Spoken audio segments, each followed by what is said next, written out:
Ya, Assalamualaikum Ustaz. Waalaikumsalam. Bolehkah kita mempraktekkan cara seperti ini di dalam menghafal nama-nama surat dalam Al-Quran? Dan cara ini sudah tersebar di media sosial, itu dengan cara membuat cerita. Karena cerita umumnya lebih mudah untuk diingat. Misalnya untuk menghafal nama surat 10 surat pertama dengan ungkapan ceritanya, dari surah Al-Fatihah sampai surat Yunus misalnya, dengan cara paman membaca Al-Fatihah sebelum memasak sapi betina, memiliki keluarga Imron yang punya anak, dan seterusnya Ustaz. Dari pertanyaannya, dan ini sudah tersebar di media sosial.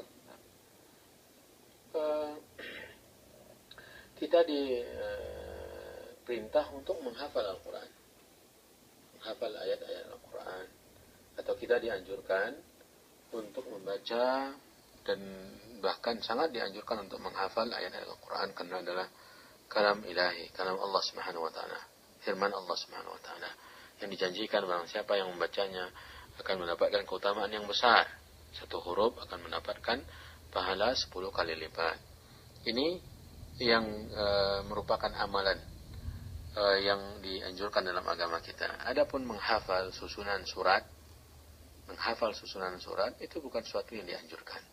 Karena susunan surat ini bukan susunan yang syar'i, artinya bukan susunan yang turun syariat tentangnya. Bahkan Nabi SAW dalam satu salat malam, dia membolak-balikkan susunan bacaan. Dia membaca surah Al-Baqarah terlebih dahulu, kemudian setelah itu surah An-Nisa, kemudian pada urutan yang ketiga diletakkan surat Ali Imran.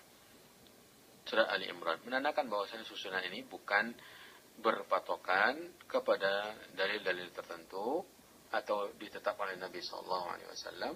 Maka dari itu menggunakan cara yang seperti yang disampaikan adalah suatu upaya untuk menambah-nambah atau membuat sesuatu cara yang kita lakukan, yang kita gunakan melakukan pekerjaan yang tidak ada keutamaan tertentu. Tidak ada keutamaan hafalnya kita susunan surat-surat dalam Al-Quran. Mulai dari surat Al-Fatihah, Al-Baqarah, Al-Imran, dan An-Nisa, Al-Ma'idah, dan seterusnya, Al-An'am, Al-A'raf, Al-Anfal, Al-Taubah, dan seterusnya. Tidak ada keutamaan tertentu untuk menghafal susunan surat-surat ini. Karena dia bukan suatu hal yang berpatokan kepada dalil, tapi hanya adalah upaya para ulama untuk menyusunnya sesuai dengan yang ada sekarang. Dan kita melakukan cara tersebut apalagi hanya dalam bentuk cerita, dan cerita itu adalah hal yang keluar dari konteks mungkin surat, isi surat, kandungan surat. Coba ulangi lagi ceritanya, Paman.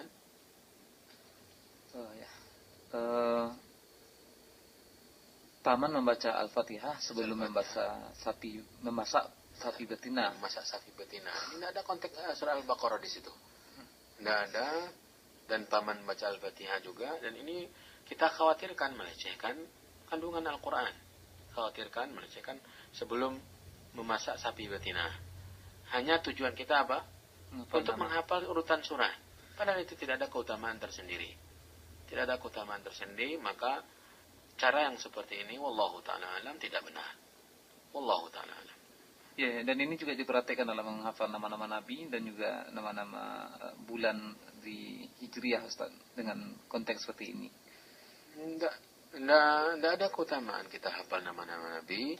Tidak ada keutamaan kita menghafal nama-nama Hijriah. Jadi tidak perlulah kita, karena sangat mudah, 12 bulan cuma. Tidak perlu kita gunakan cara-cara yang tidak dibebankan kita untuk melakukannya. Cukup dengan menghafal susunannya dengan cara yang seperti tadi. Walaupun memang ada digunakan oleh para ulama untuk menghafal sesuatu kalau dalam hubungannya dengan bidang-bidang ilmu yang tidak berhubungan dengan Al-Quran. Seperti ketika menghafal nama orang. Menghafal nama orang, 3 orang yang diboikot dalam perang Tabuk, yaitu Ka'ab bin Malik, Murarah bin Rabi', Hilal bin Umayyah. Sebagian para ulama menyatakan kalau kita ingin hafal nama orang itu, cukup dengan mengingat kata Mekah. Mim, kaf, dan ha. Mim, kaf, dan ha. Mimnya Murarah bin Rabi', kafnya Ka'ab bin Malik, ha-nya Hilal bin Umayyah. Ini hanya sebatas cara untuk menghafal. Adapun menghafal urutan surat Al-Quran dengan memberikan percontohan seperti tadi, ini jauh dari konteks surat tersebut.